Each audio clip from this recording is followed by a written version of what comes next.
Hey everybody, welcome back to Pokemon Emerald Randomized. Last time, we are getting some wind noise from my goddamn fan. Let's just move that right on out of the way.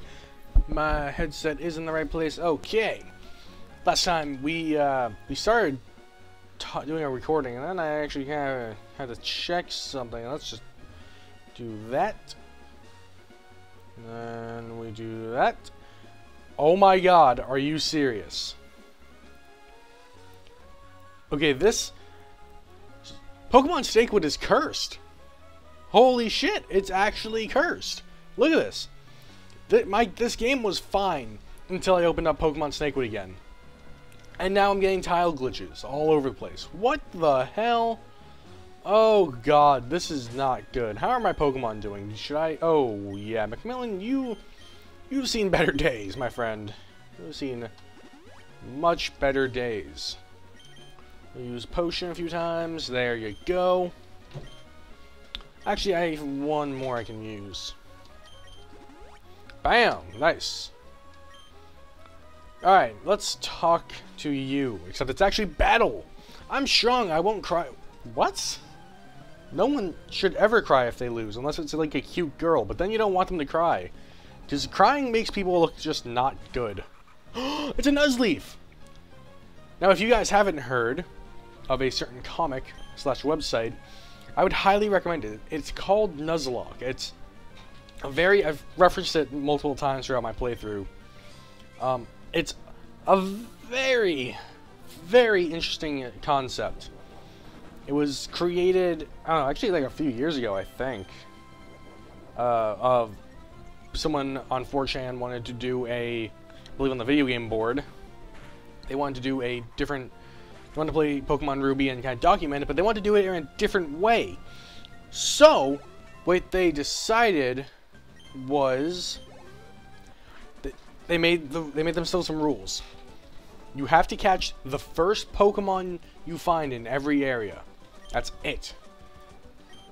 If you find two of the same Pokemon, well, too bad. You have to catch them both. You only get one chance to catch that first Pokemon, so if you don't catch it, you're shit out of luck.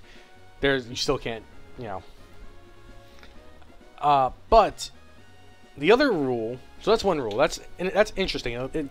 It's nice because it makes you use Pokemon you haven't used or you would rather not use. Kind of like, let's see. So if this is the first area, what?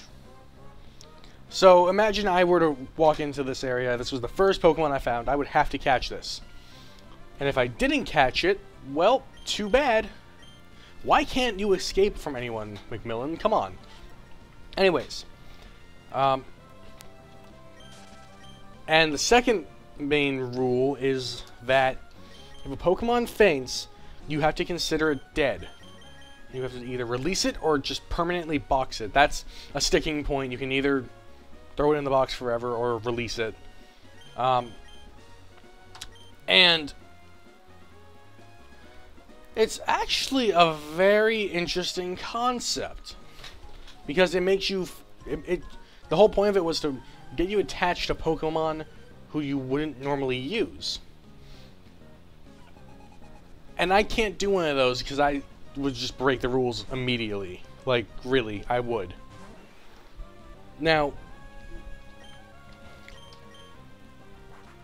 the original run, which is on the Nuzlocke website.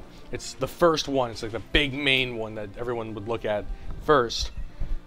Is really goddamn good. It actually, it really stirs some emotions in you. In all honesty, like when some of the Pokemon faint. I'm not gonna. If you haven't read it, I would highly recommend you go read it. I'm not gonna spoil what happens.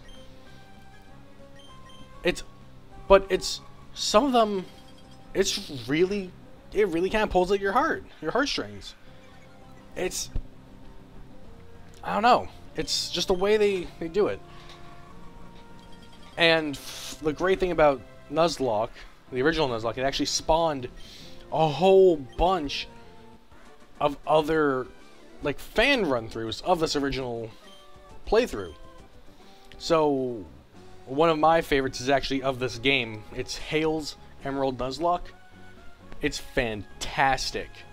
It's actually getting the guy who originally made Nuzlocke, the very first Nuzlocke, he has one sub.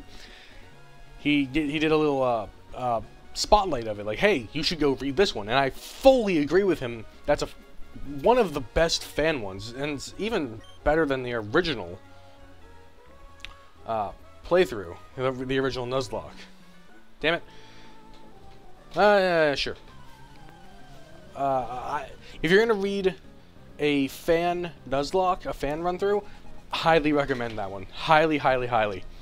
It's drawn really well. It has some great humor.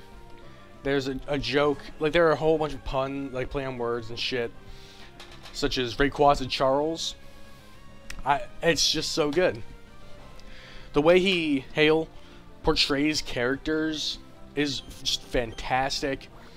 It's kind of like, he makes May this, like, psychopath, like, overly attached girlfriend kind of person, you know? Have you ever seen that meme? It's just so good.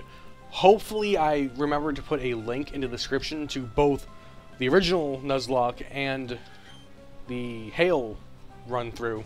He also, Hale, the guy who made it, Hale. Sorry, the Hale run, I can't, fuck. Get it together, Ryan. Come on, you can speak.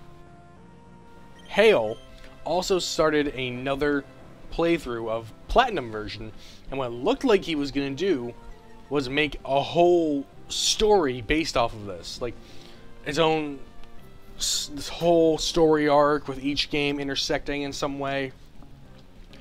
And it looks absolutely fantastic. It was so cool. But then he stopped making it. He just kind of dropped. A lot of people suspect that he either just couldn't finish the game, or he just didn't have time to work on it. School, job, that kind of thing. He just got bored. I prefer to think that he wants to work on it, but he just can't, you know. Something along those lines. Now, I'm going to stop my rant about Nuzlocke here for a second. These two guys, this is Pokemon, this is Team Magma. These guys will play something. Yup. Hey man, our leader really going and waking that thing? Sounds like it, yeah, but I heard we need a meteorite to do it. Oh yeah, now that's why the rest of the crew went to Full Arbor Town. You got it until they come back. Yeah. So that's pretty much a hint as to what you're supposed to do next. Which is clearly we have to go back to Slateport and jack off forever with the guy.